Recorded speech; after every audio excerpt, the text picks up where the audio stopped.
నమస్కారాలు. నిన్న భారత కమ్యూనిస్ట్ పార్టీ సిద్దిపేట జిల్లా 4వ మహాసభలు హుస్నాబాద్ పట్టణ కేంద్రంలో ఇక్కడ ఘనంగా నిర్వహించుకోవడం జరిగింది.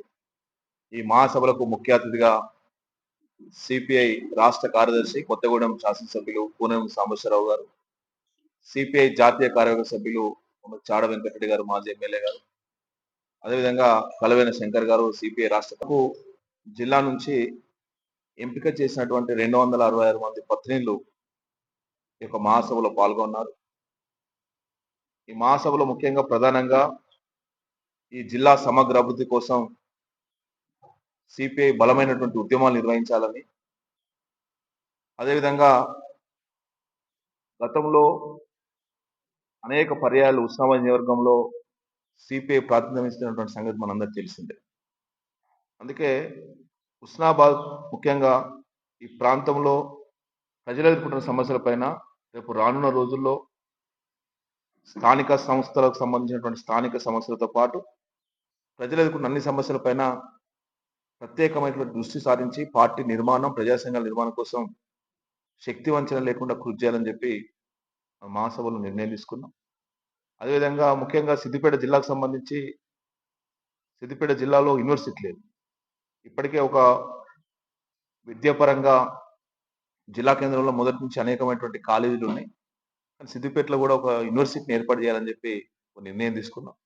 దాంతోపాటు చేర్యాల డివిజన్ సంబంధించి చేర్యాల్లో 4 మండలాలు, చేర్యాల, కొమ్రవెల్లి, మద్దూరు, దూలిమిట్ట, ఈ 4 మండలాల ప్రజలు తీవ్రమైన ఇబ్బందులు ఎదుర్కొంటా ఉన్నారు సార్. రెవెన్యూ డివిజన్ అయితే ఒక ప్రాంతం, ఇంకో ఇరిగేషన్ ఆఫీస్ కానీ, ఏసీఫ్ ఆఫీస్ అంటే రకరకాలమైనటువంటి అక్కడ ప్రజల చిరకాల వాంఛ అక్కడ రెవెన్యూ డివిజన్ కావాలని చెప్పి ప్రజలు అక్కడ ప్రజా సంఘాలు అందరూ కూడా, అభ్యుదయవాదులు అందరూ కూడా సిపిఐ పార్టీతో కలిపి అందరూ కూడా జేఏసీ ఏర్పాటు చేసుకొని చేర్యాల రెవెన్యూ డివిజన్ కావాలని చెప్పి దానికి సంబంధించి కూడా ప్రభుత్వం మీద ఒత్తిడి చేయాలని చెప్పి నిర్ణయం తీసుకున్నాం. అదేవిధంగా ముఖ్యంగా ఇక్కడ మంత్రి ప్రాతినిధ్యం వహిస్తాము హుస్నాబాద్లో. గతంలో మెడికల్ కాలేజీకి సంబంధించి కూడా హామీ ఇచ్చిండ్రు. సరే, వాటితో పాటు అనేకమైనటువంటి హామీలు ఇచ్చిన హామీలన్నిటి కూడా నెరవేర్చాలి. అగ్రికల్చర్ యూనివర్సిటీ, దాంతోపాటు ఇక్కడ ముఖ్యంగా యువతకు ఉపాధి అవకాశాలు లేవు. సరే, మన జిల్లా అంతా వ్యవసాయం మీద ఆధారపడినటువంటి పరిస్థితి ఉన్నది. కాలుష్య రహిత పరిశ్రమలు ఏర్పాటు చేసుకొని ఈ ప్రాంత అభివృద్ధి కోసం మరి ముఖ్యంగా మంత్రి గారు కృషి చేయాలి. ఈ ప్రాంతంలో అనేకమైనటువంటి పరిశ్రమలు తీసుకొస్తే యువత ఉపాధి పొందేటువంటి అవకాశం ఉంటాయని చెప్పి ఈ మహాసభలు నిర్ణయం చేసుకున్నాం. అదేవిధంగా ఇంకా ఈ ప్రజలు ఎదుర్కొంటున్న సమస్యలపైన ముఖ్యంగా గౌరవెల్లి గండిపల్లి ప్రాజెక్టు సంబంధించి సరే, జిల్లాలో అనేకమైనటువంటి ప్రాజెక్టులు మల్లన్న సాగరు, రంగనాయక సాగరు, అదేవిధంగా మిగతా ప్రాజెక్టులు పూర్తయినాయి. కానీ గండిపల్లి గౌరవెల్లి రిజర్వాయర్ సంబంధించి ప్రాజెక్టు పూర్తయినా ఈ కాలువలు లెఫ్ట్ కెనాల్ కానీ, రైట్ కెనాల్ కానీ, భూసేకరణకు సంబంధించినటువంటి డబ్బులు కూడా దాదాపు 437 కోట్లు రిలీజ్ అయింది. కానీ పనులు మాత్రం ఆగిపోయినాయి. అవి వెంటనే యుద్ధ ప్రాతిపదికన ప్రారంభించి రైతులకు సాగునీరు అందించి ఈ ప్రాంతాన్ని సస్యశ్యామలం చేయాల్సినటువంటి దిశగా ప్రభుత్వం ఆ రకమైనటువంటి ప్రయాణం చేయాలని చెప్పి మహాసభలో దాదాపు ఒక 17 ఇటువంటి అన్ని ప్రజలు ఎదుర్కొన్న సమస్యలపైన ఒక 17 మరి తీర్మానాలను ఆమోదించడం జరిగింది. సరే, ముఖ్యంగా రాజకీయ అంశాలకు సంబంధించి సరే, ఈ స్థానిక సంస్థల ఎన్నికలు సరే రేపు ఎల్లుండో నోటిఫికేషన్ వస్తున్న పత్రికల్లో వార్తలు వస్తా ఉంది. సిపిఐ కూడా దానికి సన్నద్ధం కావాలని చెప్పి నిన్న మహాసభలో సమగ్రంగా చర్చించడం జరిగింది. సరే, గతంలో ఇక్కడ సర్పంచులు, ఎంపీటీసీలు, సింగిల్ విండో డైరెక్టర్లు, వార్డు మెంబర్లు స్థానిక సంస్థల్లో ప్రాతినిధ్యం వహించినటువంటి ఈ ప్రాంతం. ఈ ప్రాంతంలో అనేకమైనటువంటి త్యాగాలు చేసినటువంటి అమరులు అందించినటువంటి ఈ జెండా కింద మేమంతా పనిచేస్తా ఉన్నాం కాబట్టి సరే, గ్రామాల్లో గతంలో ప్రాతినిధ్యం ఇచ్చినటువంటి స్థానాలను తప్పనిసరిగా కేంద్రీకరించి కొన్ని స్థానాలను బలమైనటువంటి స్థానాలు ఎక్కడైతే ఉన్నాయో సర్పంచులు, ఎంపీటీసీ రిజర్వేషన్లు అనుకూలంగా ఉన్నటువంటి ప్రాంతాల్లో కొన్ని ఎంపిక చేసుకునేటువంటి పరిస్థితి, దానిలో తప్పనిసరిగా పోటీ చేయాలి. సరే, కాంగ్రెస్ పార్టీ అధికారం రావడానికి మేము అహర్నిశలు కృషి చేసినాం.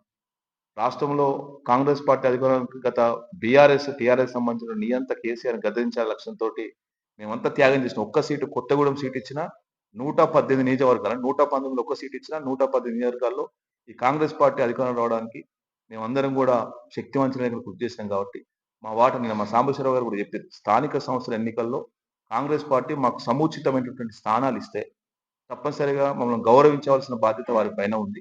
అందుకే ఆ రకంగా ఇక్కడ కూడా ఈ జిల్లాలో ఉన్నటువంటి అన్ని నియోజకవర్గాల్లో మాకు బలమైనటువంటి ప్రాంతాల్లో సిపిఐ పోటీ చేయడానికి మా శ్రేణులను సిద్ధం చేయడం, సంసిద్ధం చేయడానికి మహాసభలో చర్చించుకోవడం జరిగింది. సరే ఇంకా రాజకీయ అంశాలకు సంబంధించి ఈ స్థానిక సంస్థల ఎన్నికల్లో 42% ఈ బీసీ రిజర్వేషన్లు, ఎస్సీ వర్గానికి సంబంధించిన అంశాలను కూడా మేము స్వాగతిస్తా ఉన్నాం. మిగతా ఈ జిల్లాలో ప్రజల కోసం తప్పనిసరిగా ప్రజా ఉద్యమాలు. సరే మేము ఈ కాంగ్రెస్ పార్టీ తోటి స్నేహపూర్వకంగా ఉన్న ఈ ప్రభుత్వంలో భాగస్వామ్యం ఉన్నా కానీ ప్రజా సమస్యలు వచ్చిన వరకు కూడా కొట్లాడేటువంటి పరిస్థితి, పోరాటాలకు వెనుకంజ వేయద్దు.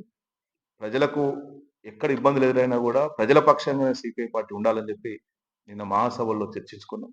దాంతోపాటు ఈ మహాసభలకు రానున్న 3 సంవత్సరాల కోసం మరి 29 మంది జిల్లా కౌన్సిల్ తోటి 11 మంది కార్యవర్గ సభ్యులు, 3 క్యాండిడేట్ సభ్యులు, 4 ఆహ్వానితులతోటి ఒక నూతన కమిటీని ఎంపిక చేసుకున్నాం. దానిలో జిల్లా పార్టీ కార్యదర్శిగా మందపోరని నన్ను, జిల్లా సహాయ కార్యదర్శిగా గడిప మల్లేషు ఇద్దరిని కూడా ఈ మహాసభ ఏకగ్రీవంగా ఎన్నుకున్నది. వారితో పాటు జిల్లా కార్యవర్గ సభ్యులుగా జాగిరి సత్యనారాయణ, బట్టు దయానంద రెడ్డి, పోతిరెడ్డి వెంకటరెడ్డి, ఎడల వనేష్, కిష్టపురం లక్ష్మణ్, కనుకుంట్ల శంకర్, అందే అశోక్, 9 మంది గతంలో ఉన్నట్టు కార్యసభ్యులు ఈసారి కొత్తగా యువతను ప్రోత్సహించాలనే పద్ధతుల్లో మన జైర్పోతుల జనార్దన్ ఏఎస్ఎఫ్ జిల్లా ప్రధాన కార్యదర్శి, అతనితో పాటు కొమ్ముల భాస్కర్, ఒక మహిళకు సంబంధించి పిల్లి రజని ఇన్వైట్గా తీసుకున్నాం. ఆమెను కూడా ఇది 11 మంది ప్లస్ ఒకళ్ళు ఇన్వైట్ 12 మంది తోటి నూతన కార్యవర్గం ఈ యొక్క మహాసభ ఏకగ్రీవం ఎన్నుకున్నది. సరే రానున్న రోజుల్లో మేమందరం కూడా గ్రామాల్లో పార్టీ విస్తరణ కోసం సర్పంచ్లు వాళ్ళు 50% ఎంపీటీసీలు మేము పోటీ చేసినాం. అంటే పరస్పరం 50-50 తీసుకున్నాం. సరే గతంలో ఉన్నటువంటి పరిణామాలు, రాజకీయ పరిణామాలు, ఇప్పుడు ఉన్నటువంటి రాజకీయ పరిణామాలు తేడా వచ్చింది. మేము బలంగా గతంలో ఇప్పుడు ఎగ్జాంపుల్ ఇక్కడ అక్కెనపేటలో సర్పంచ్ గెలిచినాం, అంతకపేటలో సర్పంచ్ గెలిచినాం. అంటే అటువంటి ఇప్పుడు పొట్లపల్లిలో ఒక బలమైనటువంటి మాకు శాఖ, మమదాపూర్లో గతంలో గెలిచినాం. ఇటువంటి కొన్ని ఐడెంటిఫై చేసినాం జిల్లాలో, చేసి సర్పంచ్లు ఎంపీటీసీ రిజర్వేషన్ల పద్ధతుల్లో ఎక్కడైతే మాకు అనుకూలంగా ఉందో అక్కడ పనిచేయడం. సరే మేము ఇంకా ప్రజాపాలనలో ప్రభుత్వంలో అనేకమైనటువంటి ఇబ్బందులు ఉన్నమాట వాస్తవం. గత బీఆర్ఎస్ ప్రభుత్వం అనేకమైనటువంటి అప్పులు చేసి ఈరోజు రాష్ట్ర ఖజానాను దివాలా తీయించింది. ఇటువంటి పరిస్థితుల్లో సరే ఒక్కొక్క సంక్షేమ పథకాలకు సంబంధించి 6 గ్యారెంటీకి సంబంధించి ఇప్పుడు ఫ్రీ బస్ వచ్చేసింది, కొంత రైతు భరోసా వేసింది, అయితే రైతు రుణమాఫీ జరిగింది కొంత 2 లక్షల వరకు.